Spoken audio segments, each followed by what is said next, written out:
Zimbabwe में एक ऐसी जगह है जिसे जन्नत कहा जा सकता है, प्यास से राहत दिलाने वाली जन्नत। ये जगह हजारों प्राणियों को जीवन देती है, मगर आप धोखे में मत रहिए। यहां हर कोने में जोखिम छिपे हैं और हर परछाई के पीछे खतरा है।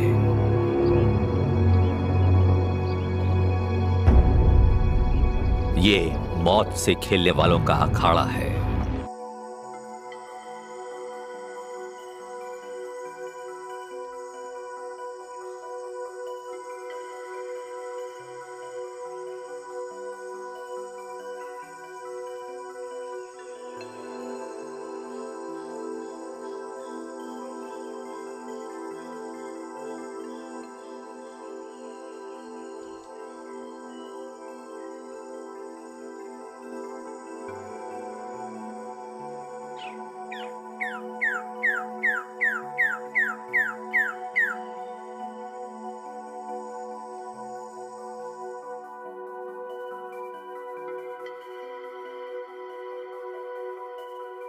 जब सारी जमीन सूख जाती है तब पानी का ये सोता जान बचाने का एक मौका देता है, पर यहाँ प्यास बुझाने वाले को भारी कीमत चुकानी पड़ सकती है। इस सूखे के दौरान कौन जीतेगा और कौन हारेगा? मौत के उस खेल में जो यहाँ प्रेडेटर्स प्लेग्राउंड में खेला जाएगा। बड़े शिकारी जीव यहाँ घात लगाकर शिकार करते रहे हैं। इस प्राचीन जमी हुई तलछट में बने डायनासोरों के पैरों के ये निशान भी देखे जा सकते हैं। नाखूनों का नाप बताता है कि ये दैत्य मांसाहारी थे। ये जगह आज भी शेरों जैसे बड़े शिकारियों के खेलने की जगह है, पर ऐसा यहाँ क्या है जो इसे इतनी खतरनाक जगह बना देता है? नदी तल के दोनों ओर तीखी चढ़ाई है जिसकी लंबाई करीब 200 मीटर तक है। ऐसी रेतीली चढ़ाई पर तेजी से भागकर जान बचा पाना लगभग असंभव सा है। खतरों से घिरे जीव के लिए यहाँ जान बचाना बेहद मुश्किल है। इस जानलेवा अखाड़े में बड़ी जंगली बिल्लियों का दबदबा है। सड़ते गोश्त के कारण सोते का मीठा पानी दूषित हो जाता है।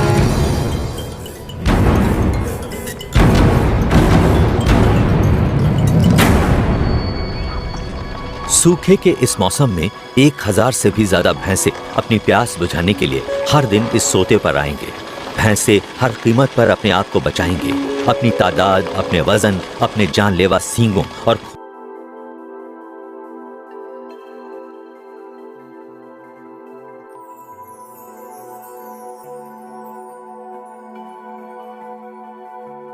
खुरों के कारण उनमें आत्मविश्वास है। जंगल के इन टैंकों पर हमला बोलने से पहले कोई भी शेर 2 बार सोचेगा जरूर। प्यास भले ही उन्हें यहाँ लेकर आती है, पर जान बचाए रखना उनका अंतिम उद्देश्य होता है।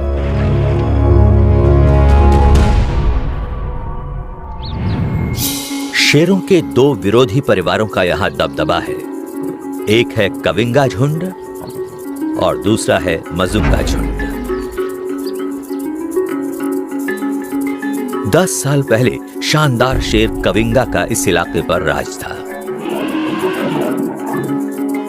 उसकी पसंदीदा शेरनी मारा से उसे 3 संतानें हुई। 2 बच्चे नर थे और तीसरी नन्ही मादा थी सापी। सापी हमेशा अपनी मां के साथ रहती थी। उसने बहुत से शिकार देखे और शिकार के कई तरीके सीख लिए। सापी जल्द ही जान गई कि भैंसे बेहद खतरनाक दुश्मन है। अपने घातक सींगों और अपनी हैरत अंगेज ताकत के सहारे वे झुंड के कई शेरों की जान ले चुके हैं या उन्हें अपाहिज बना चुके हैं। वक्त आने पर सापी ने भी 2 बच्चों को जन्म दिया, एक बेटा शिडुमा और एक बेटी मोया। 3 महीने बाद सापी की बहन ने भी एक बेटे को जन्म दिया जिसका नाम है मोटो। आज इन चारों ने मिलकर एक सफल शिकारी झुंड बना लिया है जो इस सोते के आसपास के इलाके के कोने कोने से वाकिफ है। 9 साल की सापी को उसकी स्लेटी नाक के कारण आसानी से पहचाना जा सकता है। वो शिकार की कला में माहिर हो चुकी है। अब हर साल सूखे के मौसम में उसके बच्चे भी उसका हुनर सीखते जा रहे हैं। 3.5 साल का उसका बेटा शिडुमा अब काफी हद तक आत्मनिर्भर हो गया है। वैसे धीरज के मामले में अभी बहुत कुछ सीखना बाकी है, पर उसमें भारी भरकम जीवों से जूझने की हिम्मत और जिद है। उसकी बहन मोया उससे छोटी है, पर वो हर शिकार में हिस्सा जरूर लेती है। अब तक वो शिकार में बाहर से ही मदद करती है, पर इस साल उसे अपने शिकार के हुनर को ज्यादा पैना करना होगा। और साथ में 3 साल का मोटो है। उसके नाम का मतलब है आग। इसमें मौत से खेलने वाले का सच्चा दिल है। पर क्या उसकी जाबाजी उसके छोटे डील डॉल की भरपाई कर सकती है? इस बार सूखे के मौसम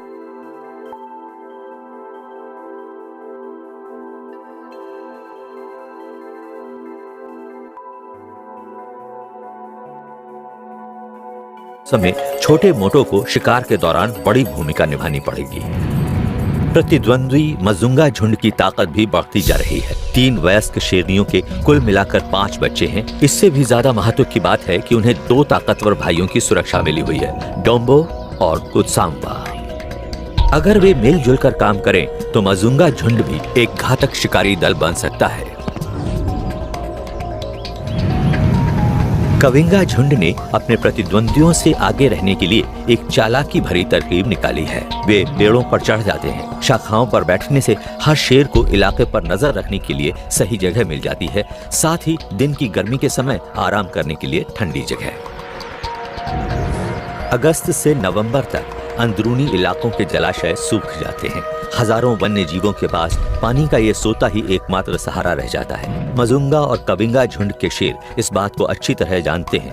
पूरी तैयारी के साथ वे सूखे के मौसम का इंतजार करते हैं। आने वाले मौसम में शिकारियों के इन झुंडों से शिकार खुद को कैसे बचा पाएंगे? जब दोबारा बारिश आएगी तब तक कौन बचा रह पाएगा?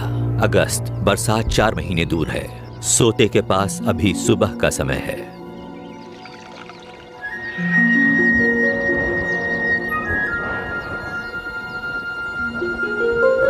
अचानक ही ऊपर नीला आकाश सुनहरा हो जाता है। धूल का बादल छा जाता है। ये इस बात का संकेत है कि सोते के पास एक शानदार घटना घटने वाली है। 400 से ज्यादा भैंसों का झुंड यहां आ रहा है।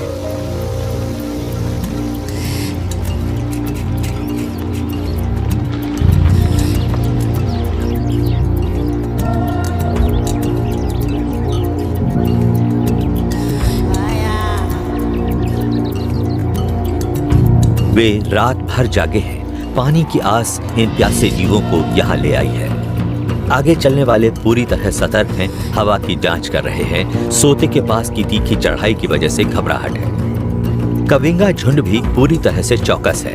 उन्होंने कई दिनों से कुछ नहीं खाया है। यह उनके लिए अच्छा मौका हो सकता है।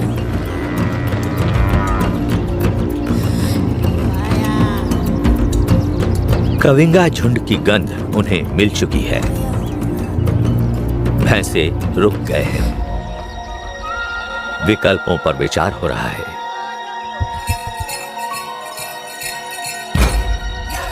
वे प्यास से बेचैन हैं। भारी भरकम जीवों के बीच धक्कापेल जारी है। सापी और कविंगा झुंड की मौजूदगी के बावजूद आगे वाले भैंसों ने सावधानी को दरकिनार कर दिया है। झुंड ने खड़ी ढलान पर से पानी की ओर उतरना शुरू कर दिया है।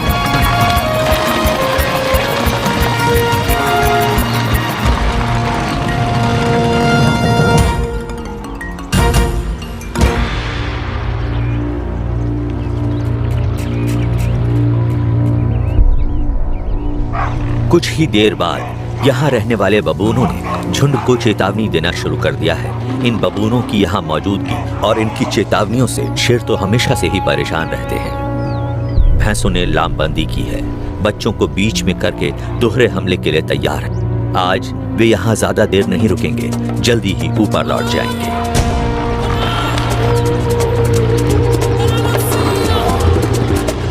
सापी ने झुंड का पीछा करने की ठानी है। शायद उसे कमजोर जीव या सही मौके की तलाश है।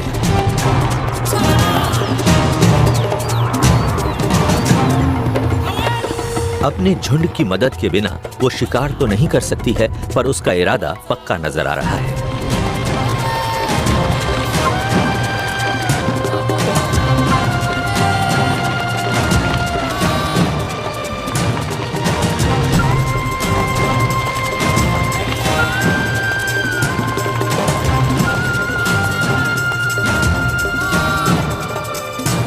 तादाद में ताकत है, भैंसों का पलड़ा अब भारी है, सापी को पीछे हटना पड़ेगा।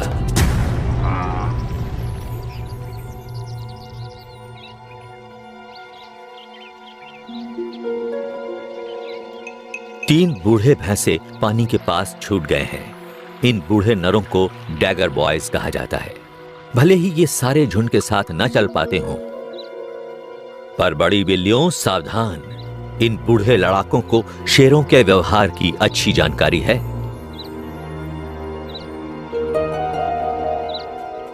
ये लड़ाके अपने आखिरी कुछ साल एक साथ गुजारते हैं। संभावित हमलों के सामने इनकी समझदारी ही इनका सबसे अच्छा बचाव है। सापी और कविंगा झुंड को एक और मौका मिला है। सबसे अच्छी रणनीति यह होगी कि इन बूढ़े लड़ाकों को सबसे तीखी चढ़ाई वाले रास्ते पर जाने को मजबूर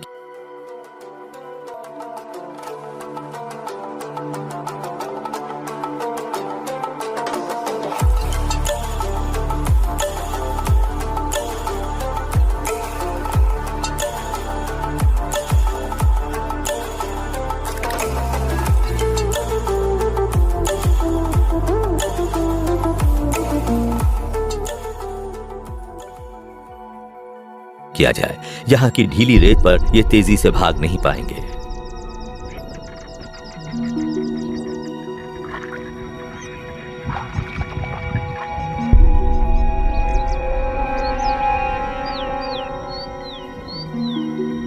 सापी ने अपना शिकार चुन लिया है।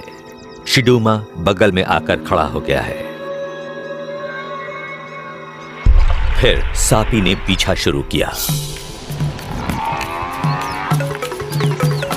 अकेले पड़ गए बूढ़े भैंसे के लिए आक्रमण ही सबसे अच्छा बचाव है। बूढ़ा भैंसा कविंगा शेरों से सीधा जा भिड़ा है।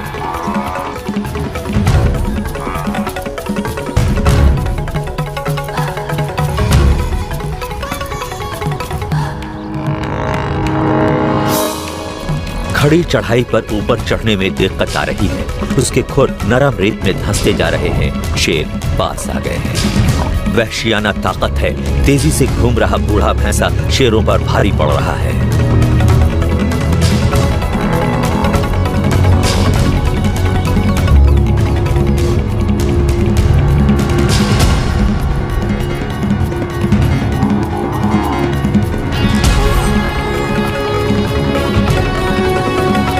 शोर और भगदड़ की वजह से प्रतिद्वंद्वी मजुंगा झुंड की 3 मादाएं भी आ गई हैं।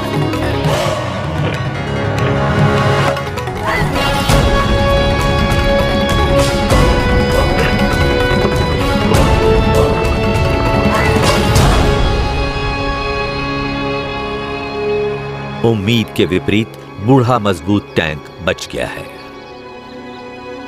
भैंसे की दुम भले ही कट गई है, लेकिन शेरों को पीछे हटना पड़ा है। खंजर जैसे सींगों वाला ललकारता हुआ खड़ा है।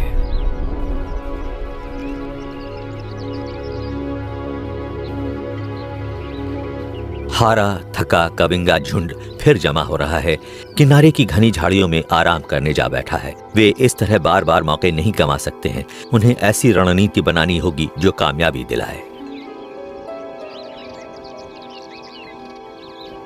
परेशानी की बात है, झुंड के कम उम्र शेरों में अनुभव की कमी है।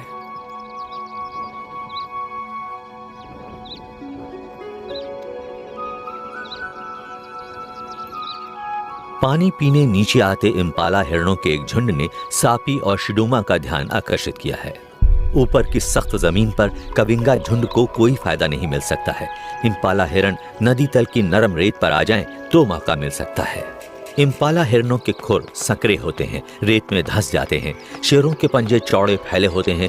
पीछा करते वक्त बेफायदे में रहेंगे। नौजवान शिडूमा ने पीछा शुरू कर दिया। पर उसने जल्दबाजी की है। सापी ने उसका साथ देने की कोशिश की, पर देर हो चुकी है।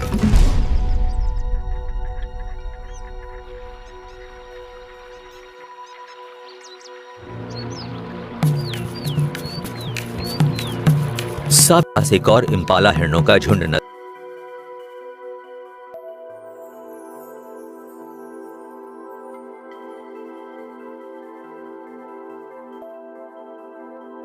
नजर आया है। साथ में बोनस भी है, एक नौजवान कुडू हिरन भी साथ है। कुडू इम्पाला से बड़े होते हैं। कविंगा झुंड को उतनी ही मेहनत में ज्यादा फायदा मिल सकता है। सापी ने एक कुडू बच्चे पर धावा बोल दिया। कुडू ने जान बचाने के लिए संकरा रास्ता चुना है। सापी यही चाहती थी। कुडू पूरी तरह फंस गया है, गंदले पानी से बाहर निकलने के लिए छटपटा रहा है। सापी उस पर टूट पड़ी है। शिकार सापी ने अकेले ही किया था, पर खाने के लिए मोया भी जा पहुंची है। सितंबर, बरसात आने में 3 महीने हैं।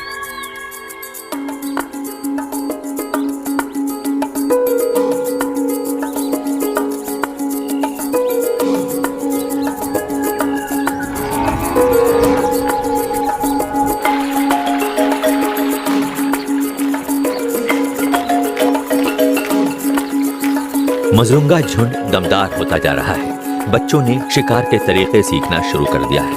आज बच्चे खेलने में मस्त हैं। मत्स्यदार शूकर यानी वॉटहॉग और इम्पाला हिरण चश्मे पर पानी पीने आए हैं। शूकरों को कीचड़ में खेलना अच्छा लगता है। मजूंगा झुंड ने इस बात का फायदा उठा मोर्चा संभाल लिया है।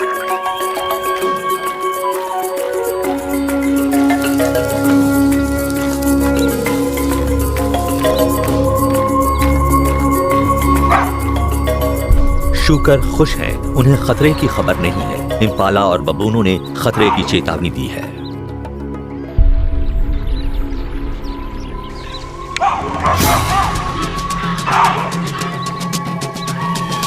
शिकार की तैयारी अच्छी दिख रही है। शूकरों को घेरने की रणनीति साफ है। एक मजूंगा शेरनी सकरे रास्ते के बगल में खड़ी है। सोते के पास से दूसरी ने पीछा शुरू कर दिया है।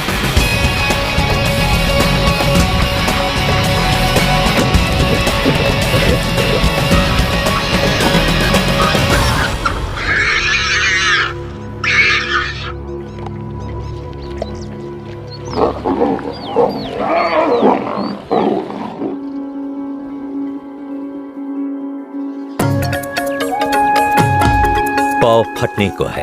कविंगा झुंड पूरी तरह चौकन्ना है। एक भारी भरकम भैंसा सुबह सुबह पानी पीने आया है।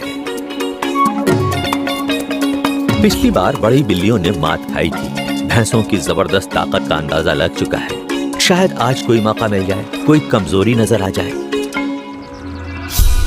सापी ने सही जगह ढूंढ ली है। सोते के बाएं किनारे पर छिप कर बैठी है। मोया, मोटो और शिडूमा भी उससे थोड़ा ऊपर बैठे हैं। प्रतिद्वंद्वी मजूंगा झुंड की एक मादा भी इन बनते हालात में दिलचस्पी ले रही है। वो दूसरे किनारे से यह सब देख रही है। क्या वो शिकार में कविंगा झुंड का साथ देने की सोच रही है, या उसका झुंड खुद भी शिकार की पहल करेगा? स्थानीय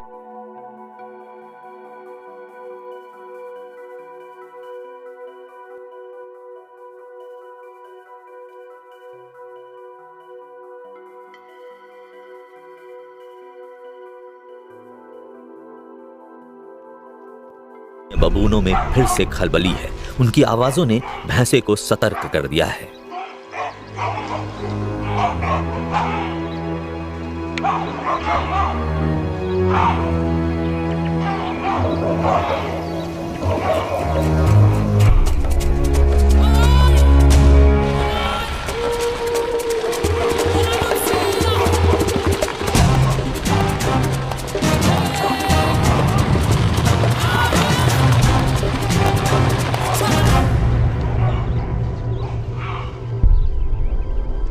कुछ भैंसे पीछे छूटकर झुंड से अलग हो गए हैं। इनमें से एक घायल लग रहा है। शायद किसी आपसी लड़ाई में चोट आई है।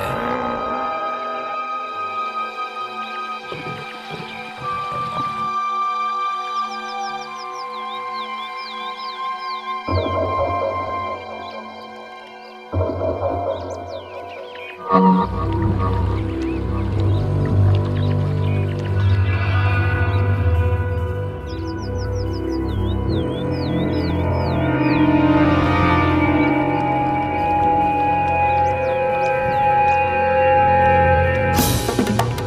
बार फिर सापी ने हमले की पहल की है।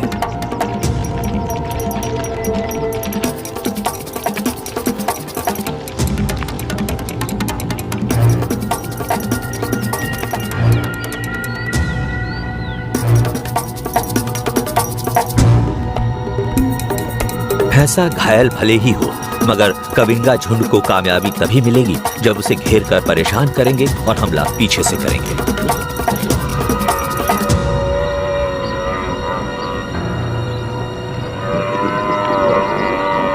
शिडूमा ने पैर जकड़ लिया है ताकि भैंसा हिलडुल ना पाए और दूसरे शेर उसे जमीन पर गिरा सके।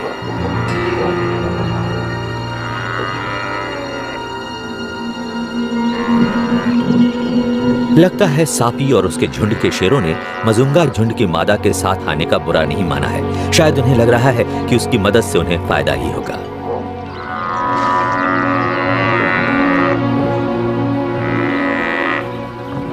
लगता है हारे हुए भैंसे की तकदीर में यही होना लिखा था।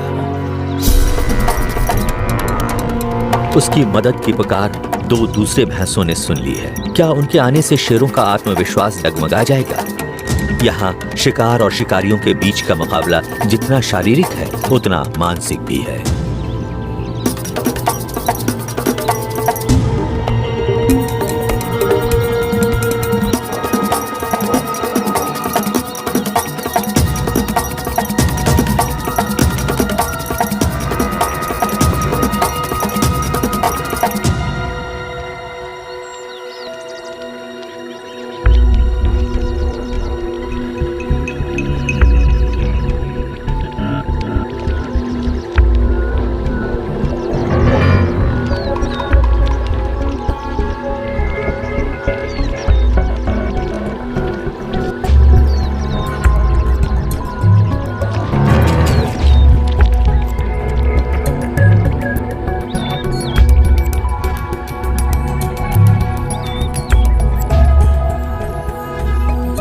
लगता है घायल भैंसा बच निकलेगा, पर एक बार शक्ति संतुलन फिर से बदल गया है। कविंगा झुंड ने उसका रास्ता रोक रखा है और शिडूमा ने एक बार फिर उस पर हमला बोला है।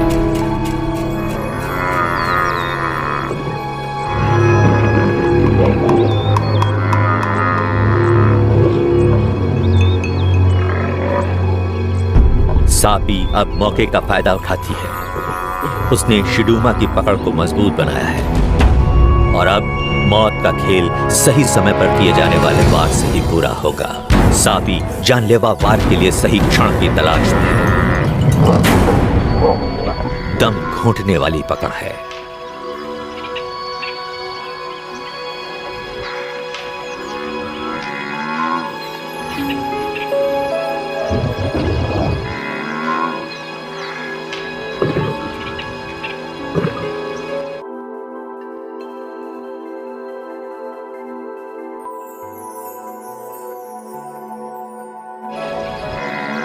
सापी ने भैंसे की नाक बंद कर दी है। जंगल का ये टैंक अब कमजोर पड़ने लगा है।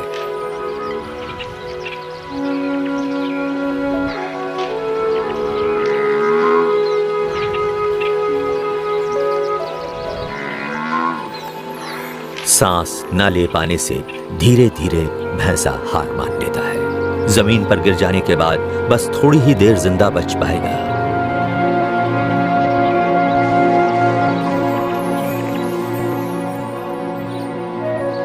सापी ने अपनी जानलेवा पकड़ छोड़ दी है। इस शिकार की कामयाबी का श्रेय कविंगा झुंड की मिलजुल कर की गई मेहनत को जाता है। ये शिकार उनके आत्मविश्वास को बढ़ाएगा और इससे मिला सबक बचे हुए सूखे के मौसम में उनके बड़े काम आएगा।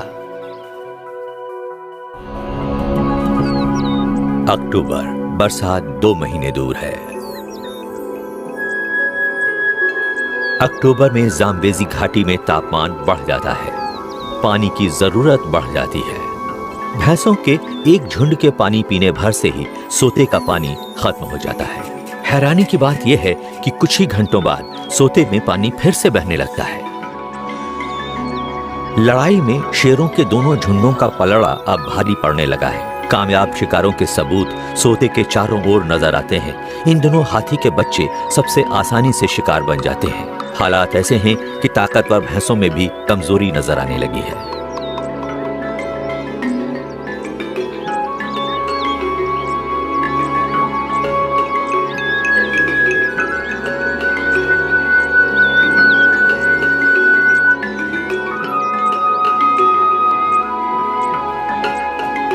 जैसे जैसे अगले 2 महीनों में सोते के आसपास हरियाली सिमटती जाएगी, कविंगा और मजुंगा झुंडों को और ज्यादा मौके मिलने लगेंगे।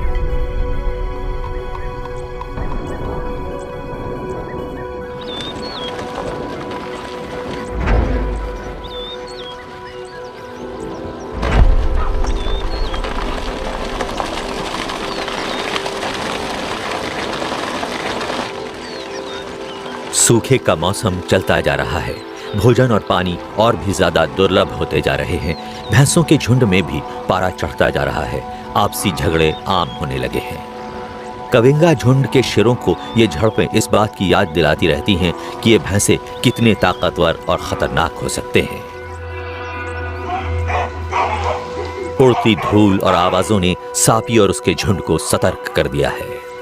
वे पेड़ों से उतर आए हैं और छिपकर शिकार का पीछा शुरू कर दिया है। शुरू में तो भैंसों को पता ही नहीं चला, पर जल्दी ही वे सापी और उसके झुंड से होने वाले खतरे को पहचान गए। भैंसों ने वापस जाने का फैसला किया है।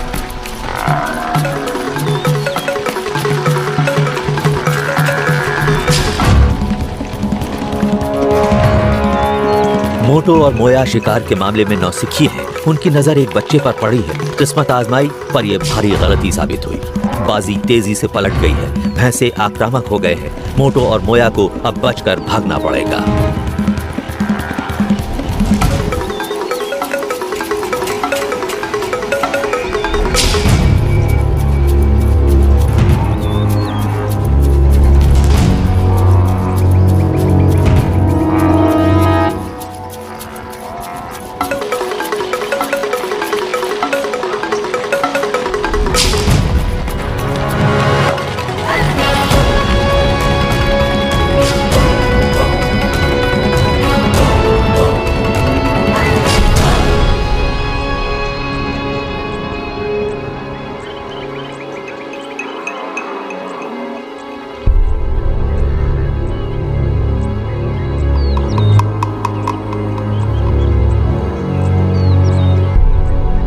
मोया ऊंचे किनारे पर फंस गई है, खतरे में है, पर बड़ी हिम्मत से डटी रहती है।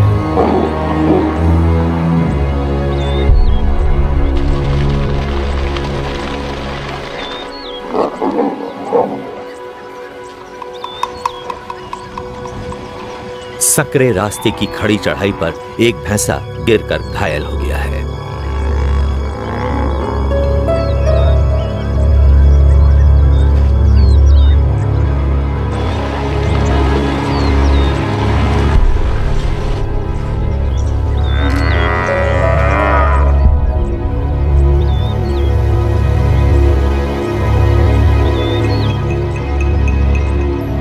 दो भैंसे हाल जानने वापस आए हैं।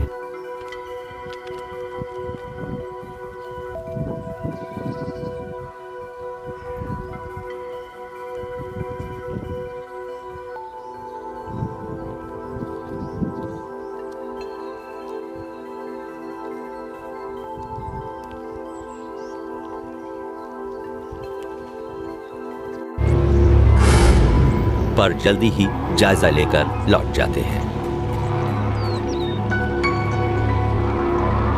भले ही कविंगा झुंड अपनी शिकार की कोशिश में नाकामयाब रहा है, पर सोते के आसपास का जंगल अपने ही नियमों से चलता है। कविंगा शेरों को आज आसान भोजन मिल गया है।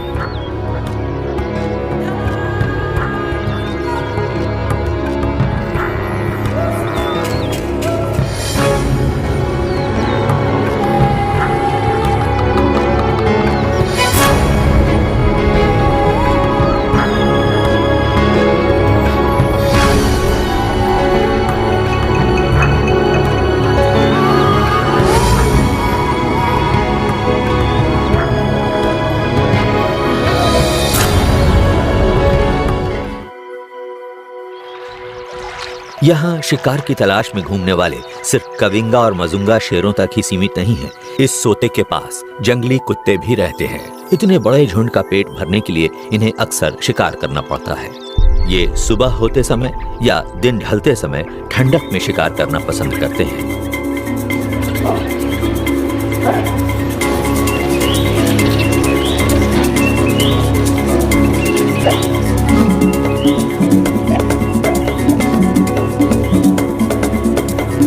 इनके शिकार का तरीका बेहद जाना माना है, पर आज ये झुंड मिलजुल कर काम नहीं कर रहा है। सिर्फ एक कुत्ता कुडू हिरण का पीछा कर रहा है। हिरण बचकर निकल जाता है।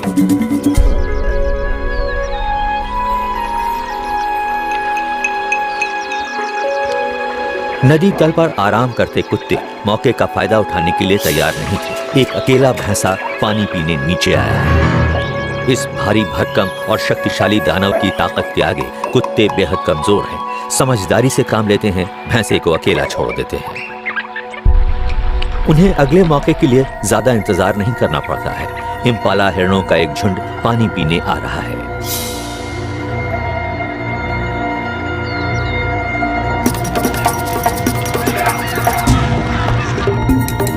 पीछा शुरू हो गया है। जब इतने सारे हिरण सामने हों तो इन कुत्तों को भोजन मिलना सुनिश्चित है। रफ्तार और पीछे लगे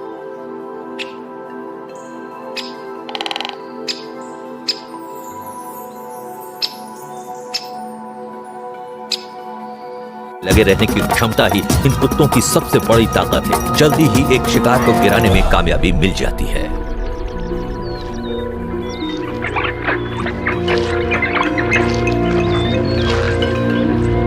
जल्दी ही शिकार को चट कर लिया गया है। अब सिर्फ हड्डियां ही बची हैं। बाद में खाए गए शिकार को उगलकर बच्चों को खिलाया जाता है।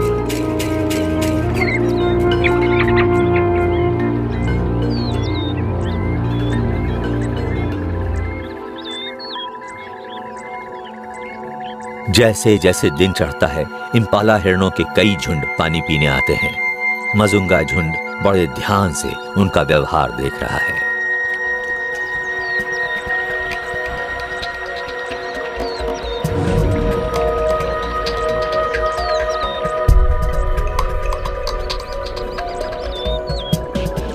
इम्पाला हिरणों के मिलन का समय है। एक प्रमुख नर मिलन का हक पाने के लिए दूसरे प्रमुख नर को ललकार रहा है। बड़ा ही थका देने वाला वक्त है। उनका पूरा ध्यान इन्हीं लड़ाइयों पर है।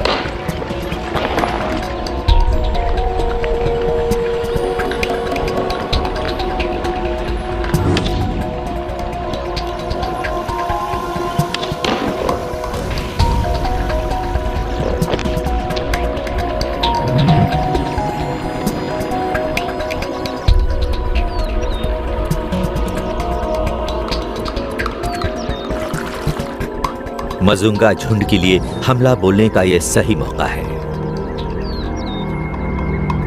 उन्होंने खास खास जगहों पर मोर्चे संभालना शुरू कर दिया है।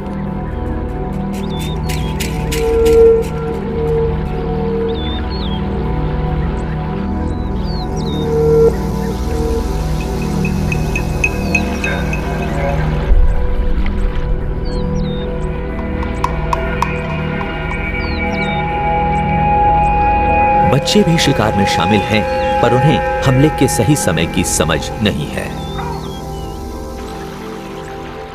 हमेशा की तरह पहली चेतावनी बबूनों ने ही दी है। सोते के इर्द गिर्द सभी जीवों में भगदड़ मच गई है।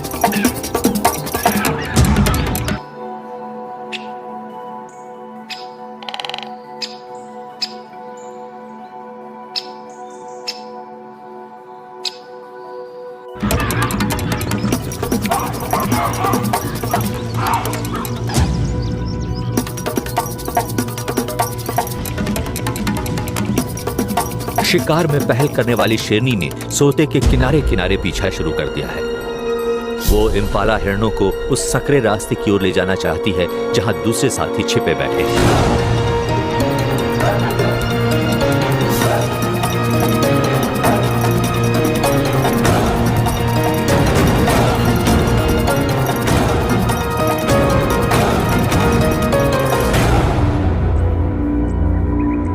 मजुंगा झुंड के लिए शिकार की ये रणनीति एकदम सही साबित हुई है।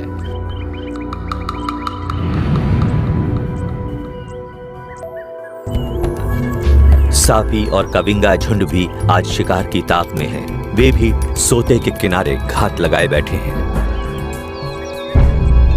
इस बार उनकी नजर वॉटहॉग शूकरों पर है जो इस खतरे से बेखबर हैं। बेखबर शूकर कविंगा झुंड के शेरों के पास से गुजर गए हैं।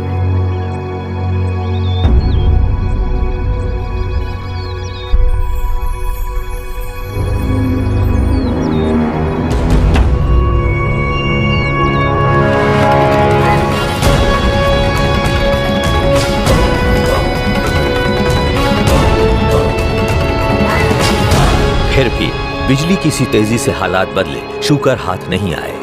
सापी उन्हें ढलवां किनारे की ओर ले जाने में कामयाब नहीं हो पाई जहां उसे फायदा हो सकता था। झुंड के नौजवान साथियों से अगर वक्त पर मदद नहीं मिलेगी तो ऐसी कोशिशें नाकामयाब ही होंगी। अगर सफलता पाना है तो सोते के आसपास की भौगोलिक परिस्थितियों को ध्यान में रखते हुए चारों शेरों को एक साथ काम करना होगा।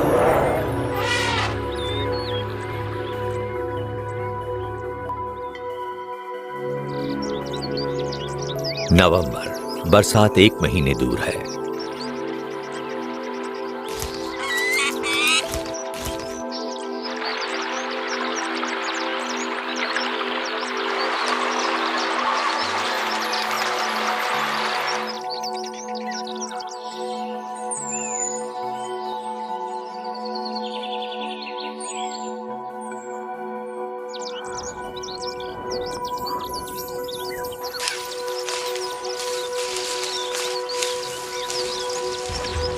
नवंबर की शुरुआत है।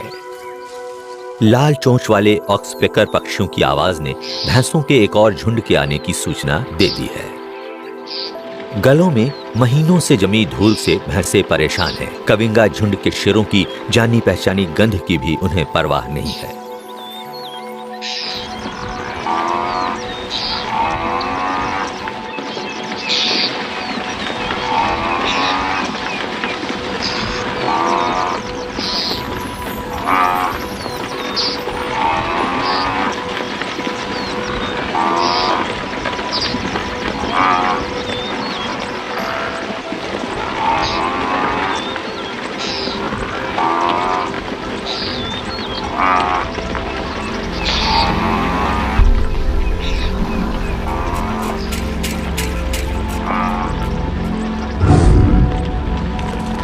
झुंड में आज बहुत से बच्चे भी हैं।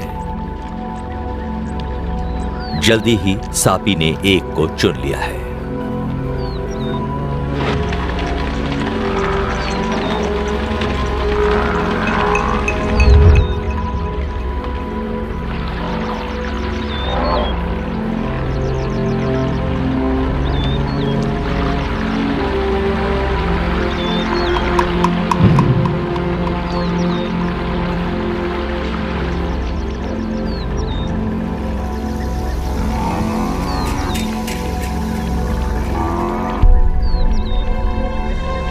बबूनों ने शोर मचाना शुरू कर दिया है।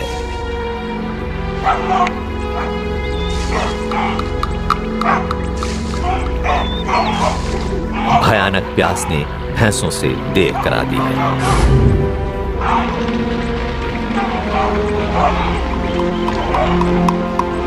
सोते से हटने में बहुत ज्यादा देर हो गई है। इस बार कविंगा झुंड के चारों शेरों ने मिलकर काम किया है। सबने मिलकर उस बच्चे को खड़ी चढ़ाई वाले संकरे रास्ते पर जाने को मजबूर कर दिया है।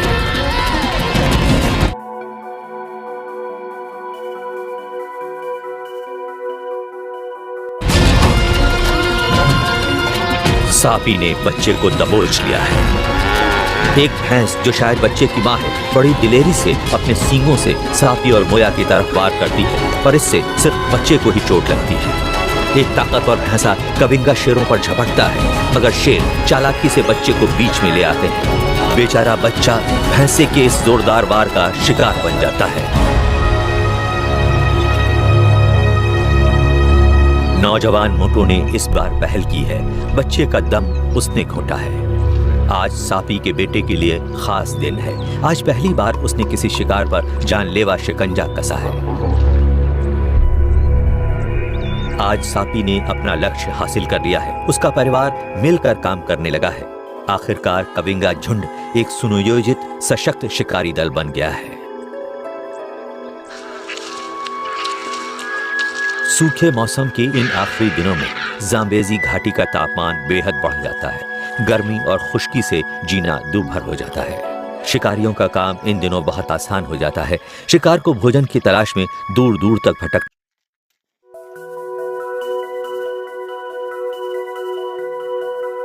पड़ता है। बुरी तरह थके हारे सोते पर पहुंचते हैं। सबसे ज्यादा परेशानी हाथियों के लिए होती है। इनकी पाचन प्रक्रिया बेहद धीमी होती है, इसलिए इन्हें बहुत ज्यादा भोजन की जरूरत होती है।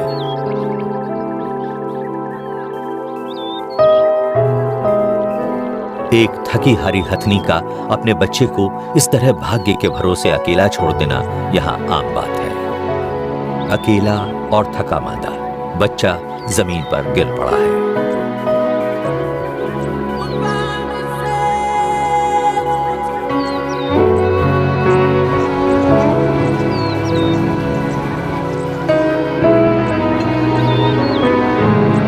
मौत के इस मैदान में आज शिकारियों की तूती बोलती है।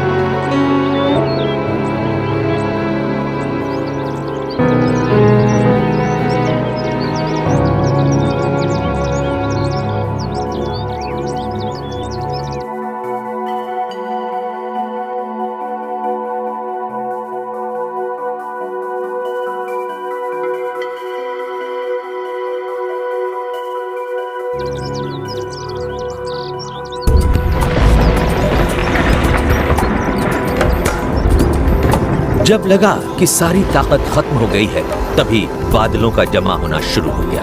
आखिरकार जिसका इंतजार था वो बारिश आ ही गई।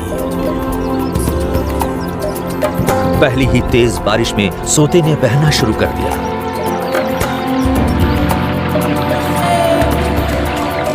धीरे धीरे घाटी में हरियाली और वन्य जीवों का लौटना शुरू हो गया है। इस सूखे के मौसम में इस सोते ने अपनी जिम्मेदारी अच्छी तरह निभाई है। कविंगा और मजूंगा झुंडों के शेरों को अब पेट भरने के लिए दूर तक जाना पड़ता है। वे भैंसों के झुंड का पीछा करते हुए जाम्बेजी घाटी की घनी हरियाली में पहुंच जाते हैं।